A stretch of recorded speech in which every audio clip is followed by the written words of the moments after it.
Hello friends, first of all I would like to say welcome to our YouTube channel Sharma P Study. So friends, today we will be discuss about in social science class 10th. You know very well exam in come day in, so I suggest you will have to properly study, then you will become in first and topper, you will be able to. Okay, so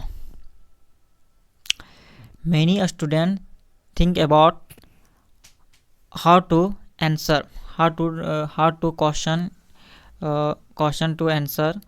So I will give how to will we give many thought. So don't worry, I would like to say, first of all, you always time study in properly, and whenever you study, so you revise. If you revise, so your mind in uploaded.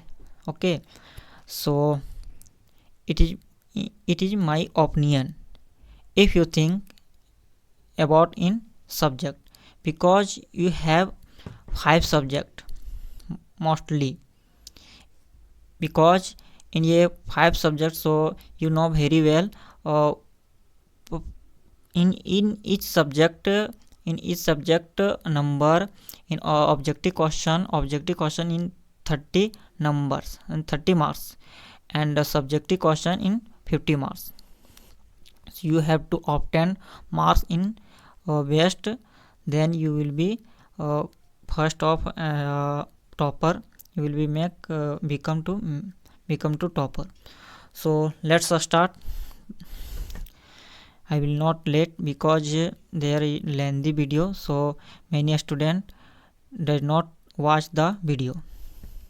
So first of all, question given there. चलिए सबसे पहले हम लोग first question देखेंगे class 10 का. सो मैं कहना चाहता हूँ यही कि आप लोग क्या करना है कि एग्ज़ाम नज़दीक है, will be exam your near day, इसलिए आप लोग क्या करना है कि कॉपी में जितने सारे ऑब्जेक्टिव क्वेश्चन मैं बताने वाला हूँ, आप लोग कॉपी में नोट करते जाना है. Okay, you keeping on the answer. So सबसे पहले फर्स्ट क्वेश्चन ये है कि निम्नलिखित में कौन जैव संसाधन का उदाहरण है. जैव संसाधन का मतलब क्या होता है, आप लोग जानते हैं कि जिनमें जान होता है, या तो हम ये कह सकते हैं. तो देखिए यहाँ ऑप्शन में दिया गया है कि मनुष्य, जल, नेक्स्ट है सूर्यताप, लो आयस्क. तो इसका करेक्ट आंसर जो हो जाएगा ऑप्शन फर्स्ट हो जाएगा. ऑप्शन करेक्ट फर्स्ट हो जाएगा मनुष्य. इसके बाद नेक्स्ट क्वेश्चन देखेंगे. मानव जीवन की गुणवत्ता और विश्व शांति बनाए रखने के लिए संसाधनों का समाज में कैसा बंटवारा होना चाहिए. तो ऑप्शन दिया अमीर के हिसाब से, गरीब के हिसाब से, सरकार के हिसाब से, या न्याय संगत. तो इसका करेक्ट आंसर ऑप्शन डी हो जाएगा न्याय संगत. चलिए थर्ड क्वेश्चन देखेंगे. निकोबारी कबूतर किस जातियों के श्रेणी में आता है. निकोबारी जो है कबूतर किस जातियों के श्रेणी में आता है. ऑप्शन देखेंगे. ऑप्शन दिया हुआ है सामान्य जातियाँ, दुर्लभ जातियाँ, स्थानिक जातियाँ, लुप्त जातियाँ. तो इसका करेक्ट आंसर हो जाएगा ऑप्शन सी हो जाएगा. ऑप्शन सी हो जाएगा स्थानिक जातियाँ. इसके बाद 4 नंबर क्वेश्चन है. निम्नलिखित में कौन सुमेलित नहीं. सुमेलित का मतलब इसमें मिलता नहीं है. महानदी हीराकुंड परियोजना, टांका भूमिगत जल टैंक, इल्तुतमिश हौज खास, गंगा भाखड़ा नंगल परियोजना. तो इसका करेक्ट आंसर हो जाएगा ऑप्शन डी हो जाएगा, क्योंकि ये मिलता नहीं है. जो गंगा है भाखड़ा नंगल परियोजना नहीं है, तो ये हमारा गलत है. तो यही हमारा आंसर हो जाएगा. इनमें से ये हमारा मिलता है. सुमेलित ये हमारा तीनों है, लेकिन ये नहीं है. चलिए नेक्स्ट क्वेश्चन देखेंगे. देखिए कितना आसान क्वेश्चन है कि रबी फसलों के किस ऋतु में बोया जाता है। रबी जो फसल होता है, खरीफ फसल और जायद फसल, 3 प्रकार का फसल होता है। तो रबी फसल कौन सा होता है? ग्रीष्म ऋतु में, शीत ऋतु में, वर्षा ऋतु में, उपरोक्त सभी में। तो इसका करेक्ट आंसर है रबी फसल जो होता है शीत ऋतु में बोया जाता है। इसका ऑप्शन भी हो जाएगा। चलिए नेक्स्ट क्वेश्चन है, चाय किस प्रकार की कृषि का प्रयोग, चाय किस प्रकार की कृषि का उदाहरण है? तो ऑप्शन दिया हुआ है जीवन निर्वाह कृषि, प्रारंभिक कृषि या रोपण कृषि, झूम कृषि। तो चाय बताया गया, ध्यान देना। तो करेक्ट आंसर ऑप्शन हो जाएगा रोपण कृषि, करेक्ट हो जाएगा, सी हो जाएगा। चलिए नेक्स्ट क्वेश्चन देखेंगे, झारखंड के गुआ और नोवामुंडी में कौन सा खनिज पाया जाता है? फर्स्ट ऑप्शन लोहायस्क, सेकंड में कोयला, सी में तांबा, डी में अभ्रक। तो इसका करेक्ट आंसर हो जाएगा ऑप्शन ये हो जाएगा लोहायस्क। चलिए नेक्स्ट क्वेश्चन, नेक्स्ट क्वेश्चन है 8 नंबर, निम्नलिखित में किसका परिवहन पाइपलाइन द्वारा होता है? पानी, कच्चा तेल, पेट्रोल उत्पाद, उपरोक्त सभी। तो इसका करेक्ट आंसर हो जाएगा उपरोक्त सभी, क्योंकि पानी भी पाइपलाइन के द्वारा, कच्चा तेल भी होता है, पेट्रोल भी होता है। करेक्ट आंसर डी हो जाएगा।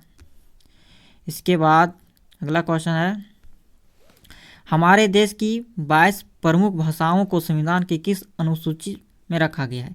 तो 22 जो प्रमुख भाषा है, तो हमारे देश का संविधान है किस अनुसूची में रखा गया है? तो ऑप्शन दिया गया 8वीं अनुसूची, 9वीं अनुसूची, 7वीं अनुसूची या ऑप्शन अगला है 6ठी अनुसूची। इसका करेक्ट आंसर हो जाएगा ऑप्शन ये हो जाएगा 8वीं अनुसूची। चलिए 10 नंबर क्या है, स्थानिक शासन व्यवस्था में कितना पद महिलाओं के लिए आरक्षित है? तो स्थानिक शासन व्यवस्था में महिलाओं के लिए आरक्षित जो सीट है कितनी है? मतलब महिलाओं या पुरुषों के मतलब अगेंस्ट में। तो 1/3, 1/4, 2/3 या 3/4। तो इसका करेक्ट आंसर हो जाएगा ऑप्शन ये हो जाएगा 1/3। 1/3 महिलाओं के लिए आरक्षित सीट है। अगला क्वेश्चन, अमेरिका में नागरिक अधिकार आंदोलन कब हुआ? 1968 से 1974, 1954 से 1968, 1974 से 1980 और 1980 से 1988। तो 11 का ऑप्शन करेक्ट हो जाएगा 1954 से 1968, ऑप्शन बी हो जाएगा। चलिए नेक्स्ट क्वेश्चन देखेंगे, भारत के राज्यों के विधानसभाओं में महिलाओं की प्रतिनिधित्व कितना फीसदी है? 5%, 4%, 14%, 5% से कम। तो इसका करेक्ट आंसर हो जाएगा 5% से कम, यानी ऑप्शन डी हमारा करेक्ट आंसर। चलिए इसके बाद 13 नंबर क्वेश्चन, इनमें से कौन से देश में द्विदलीय व्यवस्था है? तो भारत, अमेरिका, फ्रांस, जर्मनी। तो इसका करेक्ट आंसर हो जाएगा ऑप्शन अमेरिका हो जाएगा। क्या हो जाएगा? अमेरिका सही आंसर हमारा होगा। इसके बाद 14 नंबर है, नेपाल में राजतंत्र को किस वर्ष समाप्त किया गया? नेपाल में राजतंत्र था, तो अभी लोकतंत्र हो गया। तो किस वर्ष समाप्त किया गया? 2006 में, 2008, 2004, 2005। तो इसका करेक्ट आंसर ऑप्शन हो जाएगा ऑप्शन बी हो जाएगा, 2008 में समाप्त कर दिया गया था। अगला क्वेश्चन है 15 नंबर का, बोलीविया में पानी के निजीकरण के खिलाफ आंदोलन की अगुवाई किस संगठन ने किया था? तो ऑप्शन दिया हुआ है FEDECOR, NAPAM, BAMCEF या CONGRESS, कांग्रेस। तो इसका करेक्ट आंसर हो जाएगा ऑप्शन ये हो जाएगा फेडकोर। क्या हो जाएगा? FEDECOR, ये संस्था का नाम है, संगठन का नाम। चलिए इसके बाद नेक्स्ट क्वेश्चन है, केरल में शिशु मृत्यु दर कम होने का एक कारण निम्नलिखित में से कौन सा है? तो सार्वजनिक वितरण प्रणाली का सही क्रियान्वयन, उत्तम परिवहन व्यवस्था, शिक्षा एवं स्वास्थ्य जैसी मौलिक सुविधाओं की पर्याप्त उपलब्धता या उच्च प्रति व्यक्ति आय। जिसका करेक्ट आंसर ऑप्शन हो जाएगा ऑप्शन सी हो जाएगा, ऑप्शन सी हो जाएगा सही हमारा जवाब। चलिए 17 नंबर क्वेश्चन है, कि निम्नलिखित में से किसे संगठित क्षेत्रों में नियोजित कहा जा सकता है? तो कृषि मजदूर, बहुराष्ट्रीय कंपनी का स्थायी कर्मचारी, या ऑप्शन दिया है लघु उद्योग के श्रमिक, कबाड़ी वाला। तो इसका करेक्ट आंसर हो जाएगा ऑप्शन हो जाएगा ऑप्शन बी हो जाएगा करेक्ट आंसर, बहुराष्ट्रीय कंपनी के स्थायी कर्मचारी। 18 नंबर क्वेश्चन है कि रोजगार के अधिक अवसर उत्पन्न करने के लिए निम्न में से कौन से उपाय किए जाते हैं? ऑप्शन सिंचाई की सुविधा में वृद्धि, विद्यालय का अस्पताल की स्थापना, या खाद्य प्रसंस्करण इकाई की स्थापना। तो ऑप्शन दिया यहाँ केवल एक, दो, या दो तथा तीन, या 1, 2, 3। तो इसका करेक्ट आंसर जो होगा ऑप्शन डी हो जाएगा। यानी 1 भी सही है, 2 भी सही है और 3 भी सही ही बोल रहा है। चलिए इसके बाद 19 नंबर क्वेश्चन, निम्नलिखित में कौन से एजेंसी भारत सरकार की ओर से करेंसी नोट जारी करती है? भारत के वित्त मंत्री इन्हें जारी करता है, या भारतीय रिजर्व बैंक द्वारा जारी होता है, और देश के सभी बैंक करेंसी नोट जारी करते हैं, या विश्व बैंक करेंसी नोट जारी करता है? तो बहुत इंपॉर्टेंट क्वेश्चन है। 19 नंबर का ऑप्शन हो जाएगा ऑप्शन बी हो जाएगा, भारतीय रिजर्व बैंक द्वारा जारी किया जाता है करेंसी, याद रखना। इसके बाद 20 नंबर क्वेश्चन है, राम और श्याम दो छोटे किसान हैं जिनमें अलग अलग स्रोतों से 20,000 रुपये कर्ज लिया है। राम ने 1.5% ब्याज प्रति माह की दर से एक व्यापारी से कर्ज लिया है, जबकि श्याम ने यह कर्ज बैंक से प्रतिवर्ष 8% ब्याज पर लिया है। उपयुक्त आधार पर निम्नलिखित में कौन सा कथन सत्य होगा? तो राम ने सही किया क्योंकि उसे किसी प्रकार का कागजी कार्रवाई नहीं करनी पड़ी। श्याम की हालत ज़्यादा खराब है क्योंकि उसे ज़्यादा ब्याज देना पड़ रहा है। राम की हालत ज़्यादा खराब है क्योंकि वे ज़्यादा ब्याज दे रहा है। श्याम बेहतर है क्योंकि उसे ज़्यादा ब्याज मिल रहा है। तो इसका करेक्ट आंसर हो जाएगा ऑप्शन सी हो जाएगा, राम की हालत ज़्यादा खराब क्योंकि वो ज़्यादा ब्याज दे रहा है। यहाँ बताया गया है कि राम और श्याम छोटे किसान जिन्होंने अलग अलग स्रोतों में 20,000 रुपये कर्ज लिया। राम ने 1.5% ब्याज प्रति माह की दर से व्यापारी से कर्ज लिया है, जबकि श्याम ने कर्ज बैंक से प्रति माह 8% ब्याज के पर लिया। देखिए 8% या 1.5, तो इसका रामेन है, तो इसका हो जाएगा राम वाला।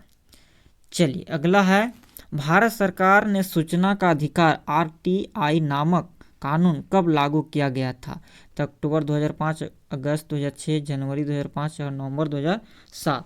तो इसका करेक्ट आंसर हो जाएगा अक्टूबर 2005, ऑप्शन ये हो जाएगा करेक्ट।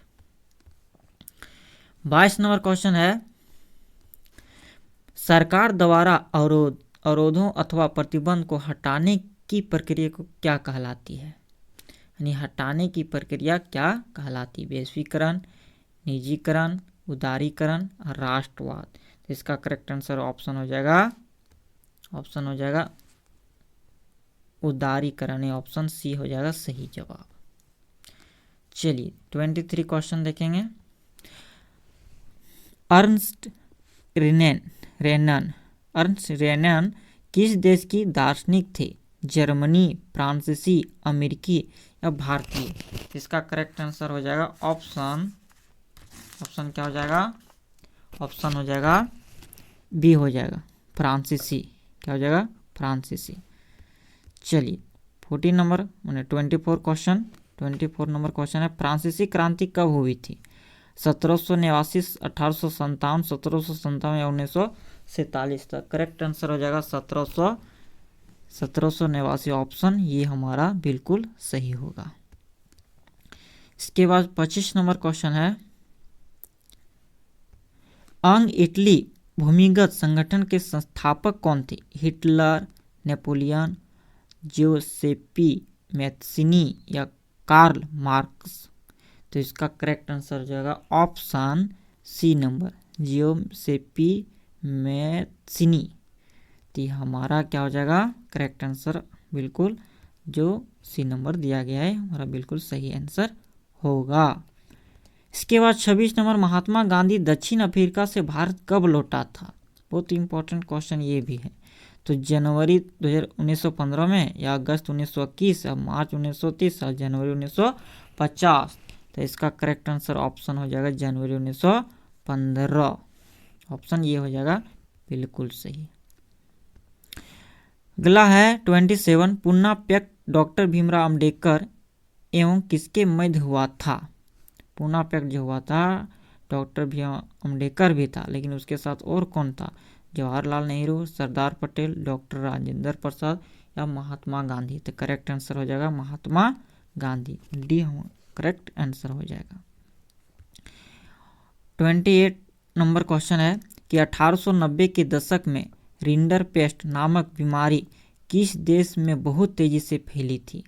तो अमेरिका था, या अफ्रीका, या ब्रिटेन फैल, या जापान। तो इसका करेक्ट आंसर हो जाएगा ऑप्शन बी हो जाएगा, अफ्रीका था, वहीं फैला था ये बीमारी।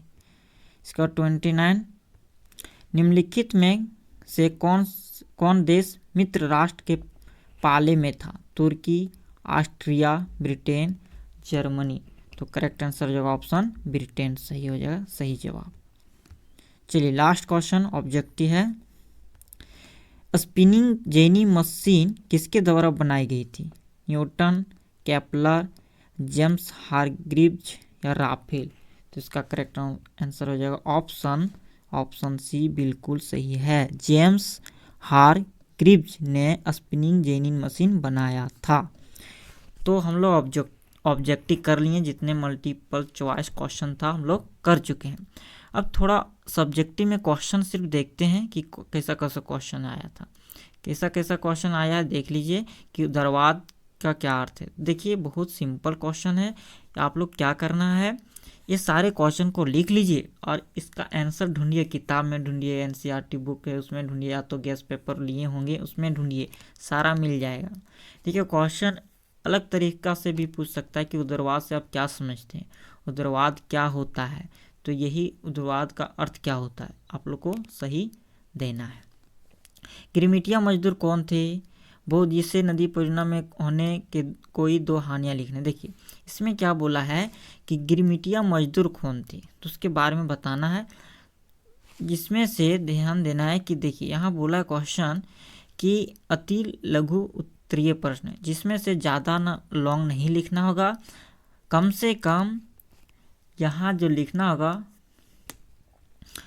20 शब्द, 25 शब्द, 30 शब्द में आंसर देना है, जिसमें 6 प्रश्नों का उत्तर देना है। याद रहे इसमें बोला कि बहुउद्देशीय परियोजना में होने वाली दो हानियां लिखना बस। खनिज क्या है, सांप्रदायिकता क्या है, सांप्रदायिकता क्या है, नारीवाद आंदोलन से क्या समझते हैं, साक्षरता दर को परिभाषित करें। अगला क्वेश्चन, विश्व व्यापार संगठन किन्हीं दो कार्यों को लिखे। विश्व व्यापार संगठन यानी वर्ल्ड, इसको क्या बोलते हैं, विश्व व्यापार संगठन, इसको बोलते हैं वर्ल्ड ट्रेड ऑर्गेनाइजेशन, इसमें ध्यान देना है। अगला देखिए इसमें से 150 शब्दों में लिखे हैं, जिसमें से 6 क्वेश्चन का आंसर आपको देना है। बहुत लोग ऐसे स्टूडेंट के पूरा आंसर नहीं देना, जितना बोलेगा उतना ही आंसर आपको देना है, ना कि आप दे दीजिएगा सब नंबर उतने ही मिलेगा। जालियांवाला बाग हत्याकांड पर संक्षिप्त टिप्पणी, ये सब लिख लेना है क्योंकि बहुत इंपॉर्टेंट है, एग्जाम में भी आ सकता है। जैसे मॉडल में दे दिया, अगर एग्जाम में पूछ देगा तो जालियांवाला बाग हो गया, जेपी मैथसिनी का हो गया, ये सारे जितना टिप्पणी आप लोग लिख लीजिएगा। ब्रेंट वुड समझौते का क्या अर्थ है? भारत में लोह अयस्क के किन्हीं 3 वितरण क्षेत्र के नाम लिखना है। अगला है कृषि आधारित उद्योग और खनिज आधारित उद्योग में अंतर लिखना है, उदाहरण सहित लिखना है। लोकतांत्रिक व्यवस्था में किन्हीं 2 चुनौतियों की चर्चा करना है। बहुदलीय व्यवस्था पर संक्षेप बताना है। इसके बाद अगला क्वेश्चन है ऋण की किन्हीं 3 शर्तों का उल्लेख करना है। बस देखिए बहुत लोग ऐसा क्या करते हैं, ऋण की किन्हीं 3 शर्त लिख देते हैं, उसका फिर बताना है, ये शर्त उसके बारे में लिखना है, ये ध्यान रखना। अगला क्वेश्चन है कि उपभोक्ता संरक्षण परिषद उपभोक्ताओं की किस प्रकार मदद करता है, किन्हीं 3 तरीकों का उल्लेख करना है। इसी तरह से अगला देखिए 250 शब्दों में दिया गया है, जिसमें से 4 क्वेश्चन का हमें आंसर देना है। इसमें से ज़्यादा लिखना होगा तब 5 नंबर मिलेगा, एक क्वेश्चन का 5 नंबर है। तो मुद्रण संस्कृति में ने भारत में राष्ट्रवाद के विकास में क्या मदद की? अगला क्वेश्चन है, ईस्ट इंडिया कंपनी ने भारतीय बुनकरों से सूती और रेशमी कपड़े की नियमित आपूर्ति सुनिश्चित करने के लिए क्या किया। अगला क्वेश्चन है, राजनीतिक दलों के सुधार के उपायों की चर्चा करना, उपायों की चर्चा करना, discuss the reform measure of political parties. Next question है, सतह की साझेदारी के विभिन्न रूपों का वर्णन करना, describe the different forms of the power sharing. बहुत इंपॉर्टेंट इसका क्वेश्चन है। अगला है, सार्वजनिक क्षेत्र किसी राज्य के आर्थिक विकास में कैसे योगदान देते हैं। ये सारे आप लोग को 5 नंबर मिलेगा। जब तक आप 250-200 शब्द नहीं लिखोगे तो 5 नंबर नहीं दिया जाएगा, तो ध्यान रखना है आप लोग को। अगला है, ऋण के औपचारिक एवं अनौपचारिक स्रोतों में अंतर लिखना है। तो औपचारिक और अनौपचारिक में अंतर लिखना है, जिसमें से इस तरह से अनौपचारिक लिख दो, इधर औपचारिक लिख देना। या तो ऐसे लिख सकते हैं, औपचारिक लिख करके और नीचे 1 नंबर 2 नंबर इस तरह से लिख सकते हैं। अगला क्वेश्चन है कि भारत में पाए जाने वाली मृदा, जो पाए जाने वाले वर्गीकरण और उनका वर्णन करना है। मतलब कहाँ से निकला ये, इसके उपाय क्या है, मतलब ये इस मृदा में क्या फसल उगाई जाती है और कहाँ से है, और ये किस किस देश में पाई जाती है। इस तरह से किस किस मतलब राज्य में पाई जाती है, भारत में पाए जाने वाले, ध्यान सब लिखना है। अगला, मानचित्र में प्रदेश बिंदु के सामने दिए गए नाम को उचित स्थान पर लिखे। लो इस्पात, देखिए दिया गया लो इस्पात उद्देश्य उद्योग जमशेदपुर, लो ऐसे खदान बेलाडीला, भाखड़ा नंगलबांध, सूती वस्त्र उद्योग सूरत, बंदरगाह विशाखापत्तनम। यहाँ जो दिया गया 1 2 3 4 5 है ना, टोटल 5 है, जिसमें से एक है इधर, 1 2 3 4 और 5 दिया है, जिसमें से चित्र यहाँ जो दिख रहा है हमें सही नामकरण देना है कि यहाँ क्या होगा, 1 नंबर में, 5 नंबर में, 3 नंबर में, 4 नंबर में और 2 नंबर में। तो हमें अगर सही लिखेंगे तो नंबर सही मिलेगा। चलिए ठीक है, आई होप आप लोग को समझ में आ गया होगा। सारे ऑब्जेक्टिव बता दिए, तो आप लोग क्या करना है, सारे ऑब्जेक्टिव को लिख लेना है। तब तक के लिए हम नेक्स्ट वीडियो मिलेंगे, जिसमें से साइंस सब्जेक्ट करेंगे।